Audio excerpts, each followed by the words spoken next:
You may proceed.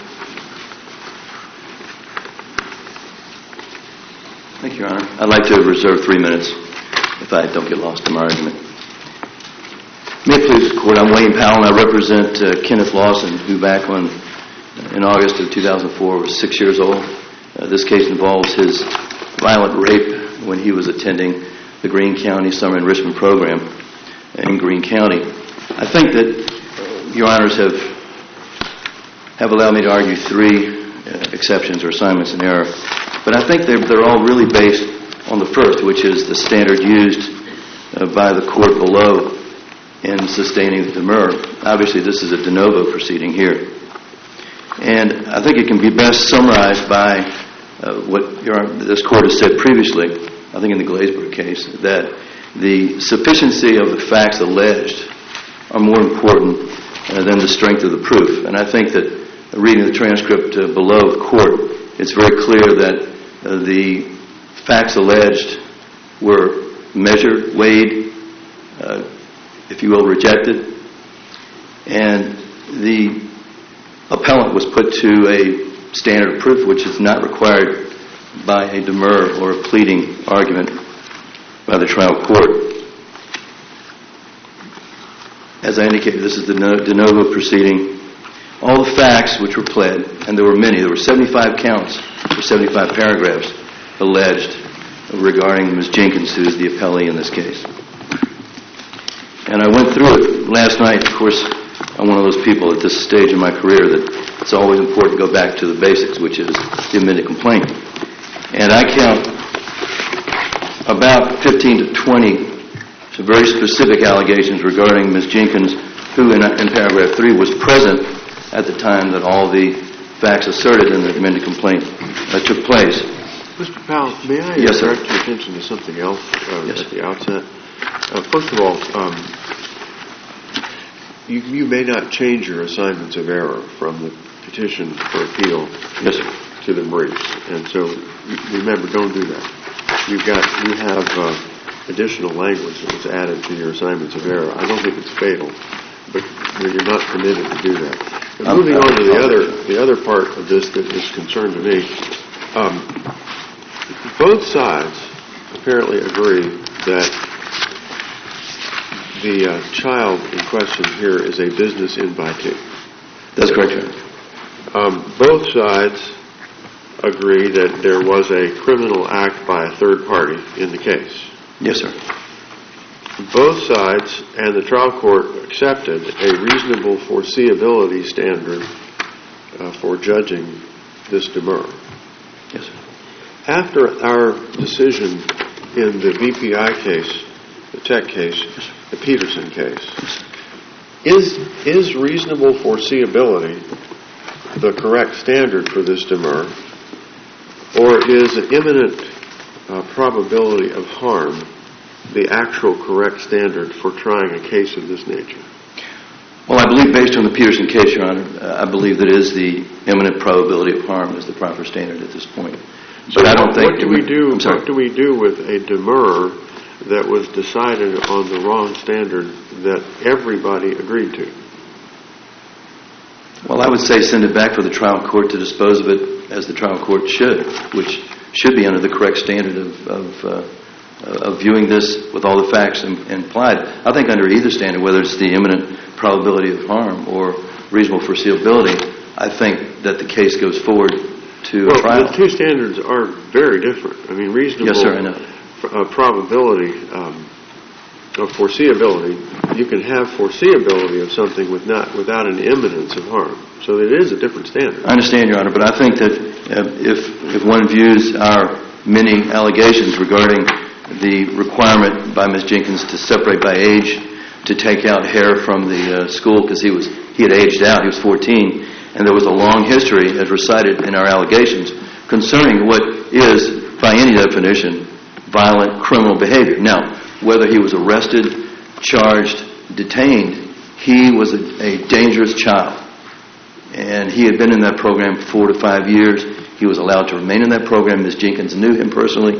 There are specific allegations regarding her writing him up, saying that he was unsustainable, mouthy, wouldn't obey anything. He repeatedly assaulted other children. This is a child who is explosive, dangerous, and I believe at least regarding this whole issue of the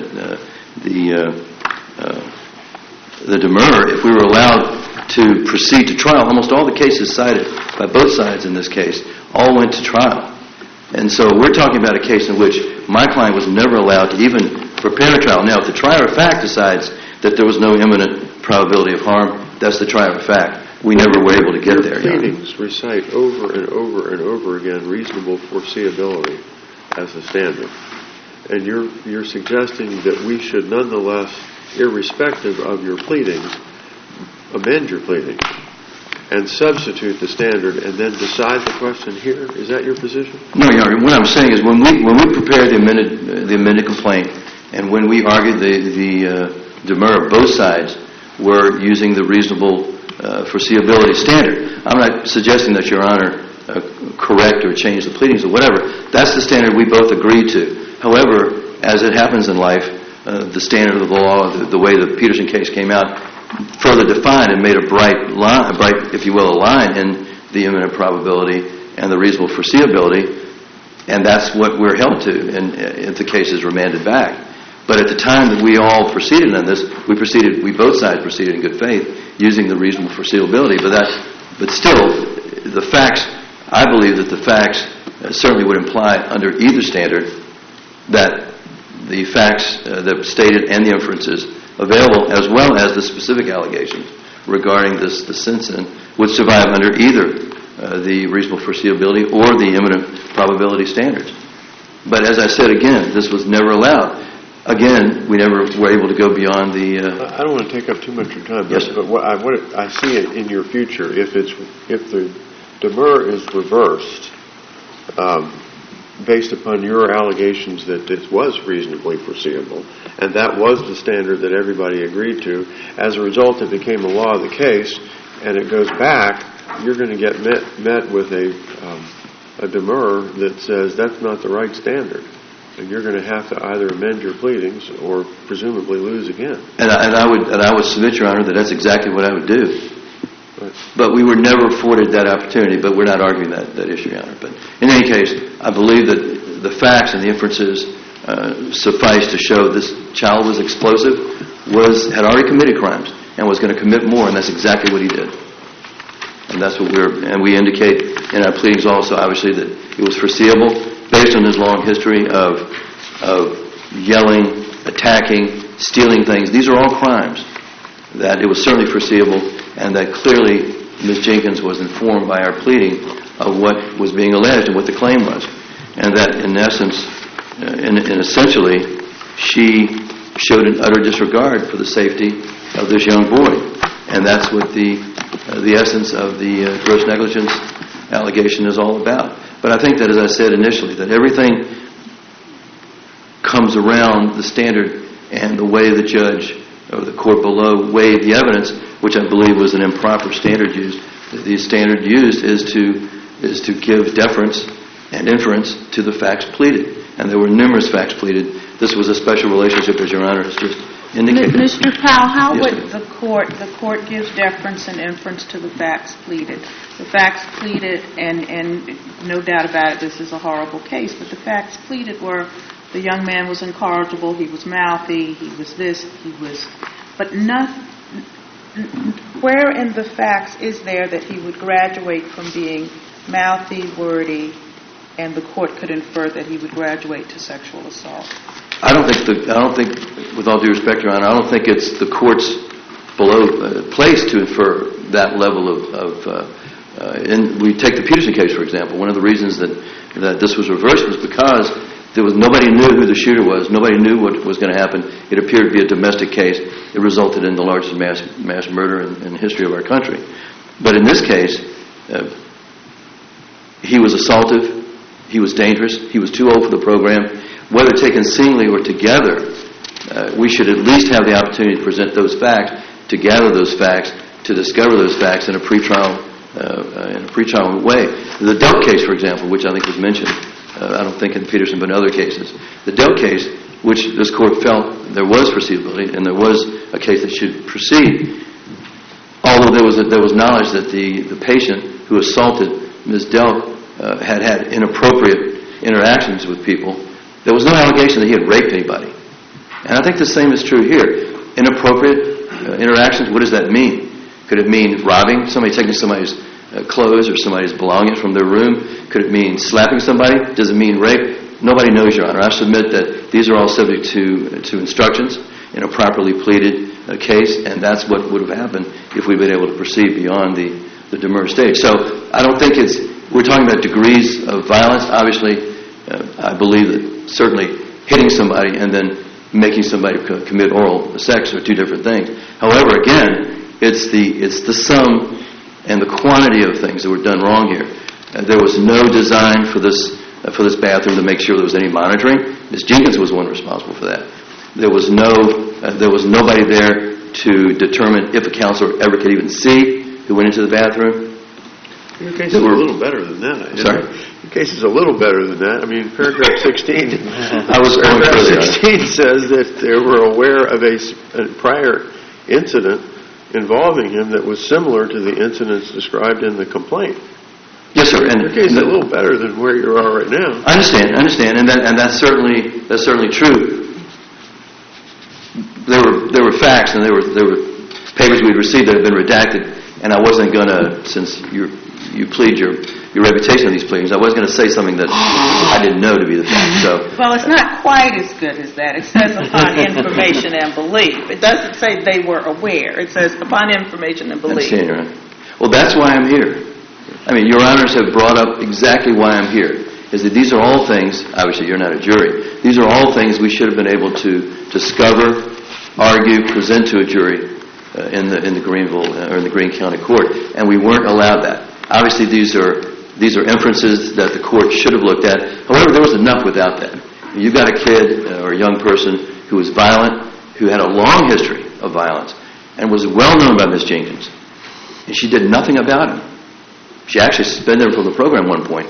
Why was he even in the program at age 14? I think that fact alone might be considered by a jury to be gross negligence. However, Your Honor, we were never afforded that opportunity, and that's the reason I stand here today. Thank you.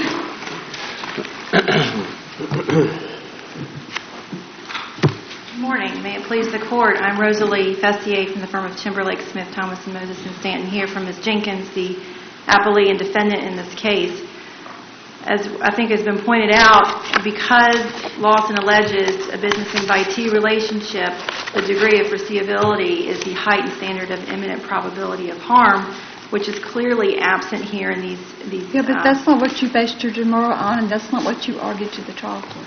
That is correct, Your Honor, but we are here today on a de novo review, and we would ask the court to apply the proper standard as that standard was articulated in October in the BPI case. But regardless... Well, we have a body of law that says we can't decide things different than what was presented in demurs.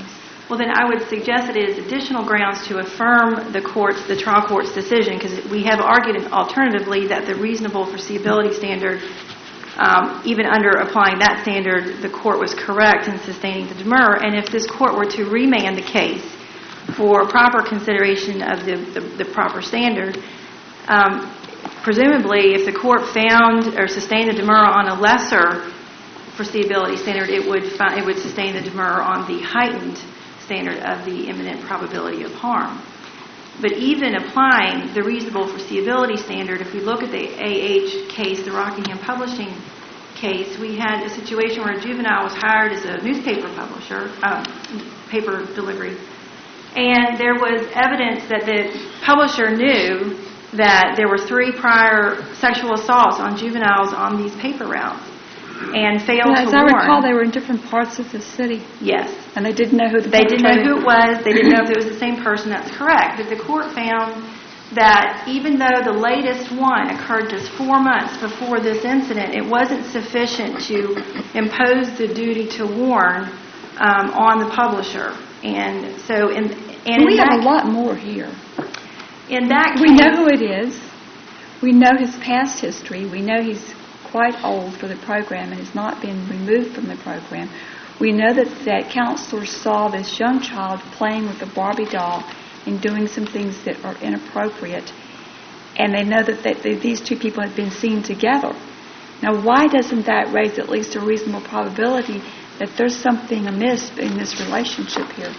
Well, in spite of counsel's characterization of this violent history of this child and the characterization of the conclusions reached based upon the combination of events here, if you look at the actual allegations, the only improper interaction seen between these two was the fact that of the age difference. There's nothing in the allegations that say that the interactions were inappropriate. It's just that Lawson was 6 and Hare was 14. And they allowed them to be together. But that doesn't give any insight or reason for a supervisor to think that the 14-year-old is going to take the 6-year-old and sexually assault them in the bathroom. But see, my question is, they've seen them together, and they've seen the younger child playing with the Barbie doll. Apparently that's something that started. It wasn't something that he'd been doing all the time. And asking, I believe, somebody else to take the clothes off the Barbie dolls. Now I may be misquoting what the allegations were. The Barbie doll incident, it's not clear as to the time frame of it, but the 6-year-old little boy was observed to be playing with Barbie dolls and then pointing to the girl parts on the Barbie dolls. And so the subordinates felt this to be inappropriate. It is not alleged that Hare was part of that incident. So other than the fact that, independent of the Barbie doll incident, they've seen these two individuals hanging out together, nothing inappropriate about the interaction. And then independently, a subordinate observes one occasion of him pointing to the parts on the Barbie doll, with Hare not being a part of that. And it's not alleged that Jenkins actually knew about that. It's only alleged that by virtue of her role as supervisor, she should have known, or that she ought to have known because she's a supervisor of the program. Let me ask you this. If Hare had not sexually assaulted the younger child, but had just physically assaulted him, would that have been reasonably foreseeable? I don't believe so. I mean, in this case, you don't have the knowledge that you don't have information that they are sneaking off to the bathroom together. This is not a situation. No, that wasn't my question. I said, let's assume for a moment that it wasn't a sexual assault, that it was just a physical altercation. Given Hare's past history, would your position be different? Would you agree that that was reasonably foreseeable? I don't think it would be reasonably foreseeable, but I think it's closer because you've got a nexus between the history of the child and the actual assault that occurred here. But I don't think that it, even under those circumstances, would impose liability here because Ms. Jenkins, who is the supervisor, had no understanding or no knowledge that the bathrooms that these children were allowed to go to the bathroom unattended. They alleged that there was negligence involved, that they violated their own internal policies because they put the table in the wrong place and they didn't have direct sight or visual on the bathroom doors. But there's no allegation that she knew that they were going in there unattended and that children were regularly doing that. So not only do we can't forget that this is a gross negligence claim. And so even if this court were to find that Ms. Jenkins negligently allowed this to happen and somehow should have known because of the fact of their age difference and this one independent Barbie doll incident that Hare was going to assault Lawson in the bathroom, they have to show also that she made a conscious, deliberate decision in failing to take steps. Well, she made a conscious, deliberate decision to let him remain in the program despite his history. Well, if we look at his history, it's just defiance and mouthiness. He got into some physical altercations. He describes a criminal history, but that's not alleged.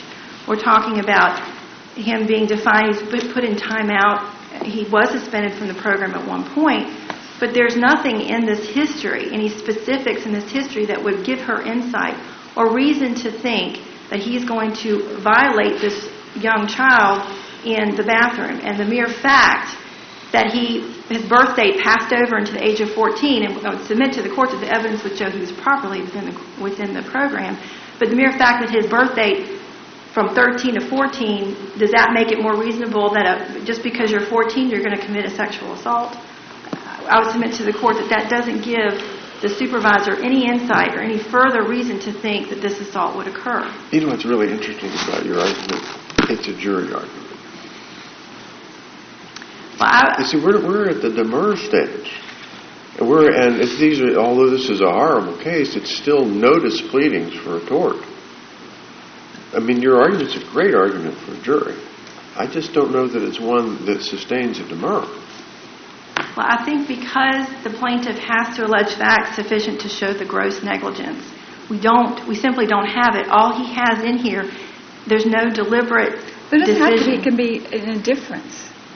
It doesn't have to be deliberate, intentional act by the defendant. Not a to rise deliberate- to the level of gross negligence. We've cited to the case of the city of Lynchburg versus Brown, in which the city knew about this broken gate, and his child died as a result of this broken gate. And the court found that because the city was aware of the broken gate and made a deliberate decision not to fix it, that deliberate decision rose to the level of gross negligence. And Well, we've said that that's important, but we haven't said that that's an absolute requirement. well, I think in the absence of any knowledge, any contemporaneous or even recent time of any warning that this type of problem would occur, there's no allegation that this child beat up younger children. There's no allegation that this 14-year-old committed any crimes other than the one at issue. I mean, he argues that, but that's not alleged in the complaint. I quoted in our brief the Cowan case. Did you base that remark on the introductory language based on information and belief? Is that why you say that? Because what follows that is a crime. Yes, but, Your Honor, he does not. We take that as a conclusory allegation that is not based in fact. There are no facts to support it, other than to say Well, he doesn't have that to it's have similar. facts to support it at this stage. He'd have to have facts to support it if it's significant when you get to trial. But this paragraph says that Defendant Morris and Jenkins, based on information and belief, Defendant Morris and Jenkins were aware of a prior incident in 2003 involving her, which was similar to the incidents described in this complaint, with a younger attendee of the program who was approximately the same age as Kenneth was at the time the incidents of sexual assault described in the complaint. Now, under notice pleadings, what more do they have to allege? Well, if the prior allegation, if the three incidents in the AH case were insufficient, we submit that this one very vague description of this 2003, which allegedly occurred a year before, is insufficient to establish reasonable foreseeability. And it's not as if, like in the Delk case. In the Delk case, the allegation was that the defendants, knowing the propensity of the assailant, knowing the particular vulnerability of the victim, they watched the assailant enter the room and failed to take steps.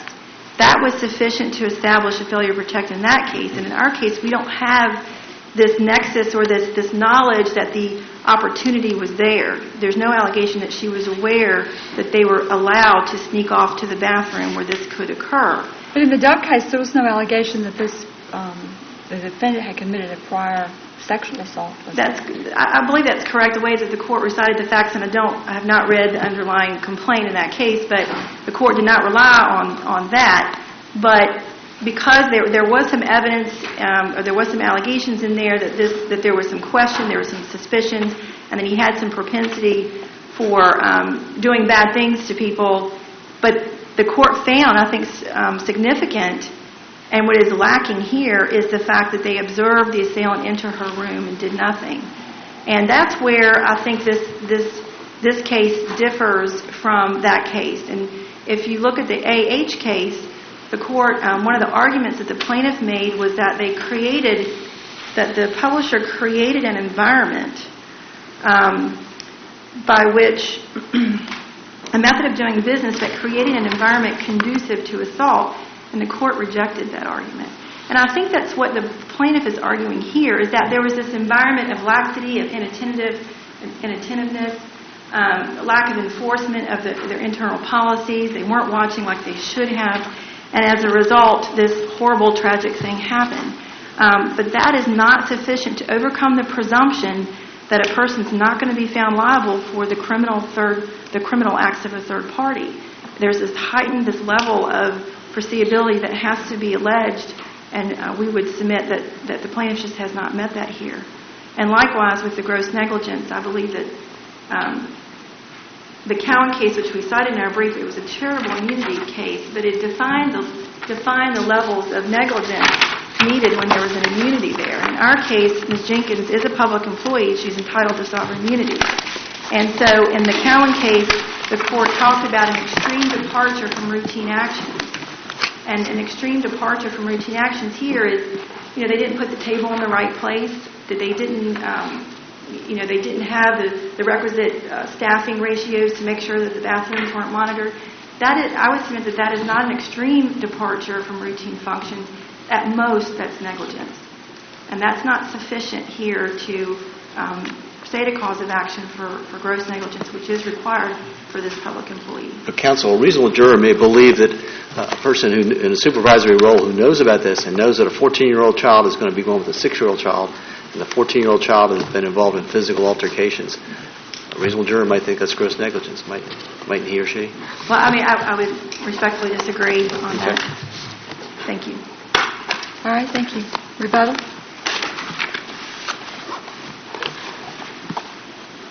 Briefly, Your Honor, the issue came up of the joining. I think Your Honor asked that question, the mixing or the mingling of the age groups. And in fact, in paragraph 69, I believe, 59 or 69, the routine and the norm that had been established by Jenkins was to separate the age groups. And in fact, every afternoon, when the only male counselor left, she merged those groups. And that's when, as I said in paragraph 22 of our admitted complaint, that's when Ms. Jenkins viewed the children, these two, Hare and Lawson, play together. And that's when the rapes took place. And these are clear allegations in our lawsuit. Again, I'm not going to repeat what my prior argument is. Your Honors have read the brief, and I appreciate your attention. Thank you all. Thank you. Court will take a short recess. All rise.